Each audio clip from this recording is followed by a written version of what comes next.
morning! Ako si Isabel Docor, student from Lyceum, Manila.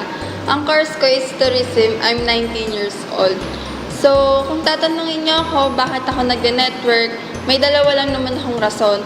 Una is yung matulungan yung parents ko habang nag-aaral ako. At pangalawa is yung ma-prove sa tao that network marketing is a good business. So, bakit nga ba ako nag-network kahit nag-aaral ako? Simple lang. Commonly kasi sinasabi ng parents natin is, anak, mag-aral kang mabuti para pag nakatapos ka, makapaghanap ka ng magandang trabaho at kumita ka ng maganda. Which is, hindi ka naman sinasabing mali. Pero, bakit mo pa hantayin na magtapos ka bago ka kumita? Na pwede naman na habang nag-aaral ka, kumikita ka. At yun yung naturo sa akin ng Vantage International. Kung tatanungin niyo ako anong nagustuhan ko sa Vantage, simple lang yung products nila. So, dun kasi, para sa akin kasi dun umiikot yung business itself, yung products, kung ano yung meron dun. So, yung products nila is damit na, kumbaga sa mga estudyante na katulad ko, madali lang siyang ibenta or ipabenta. Ganun lang kasimple yun.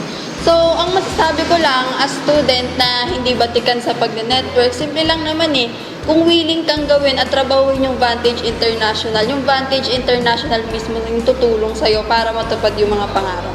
And as a member of Vantage International, I'm looking forward para gumanda yung buhay ko dito at makatulong sa parents ko.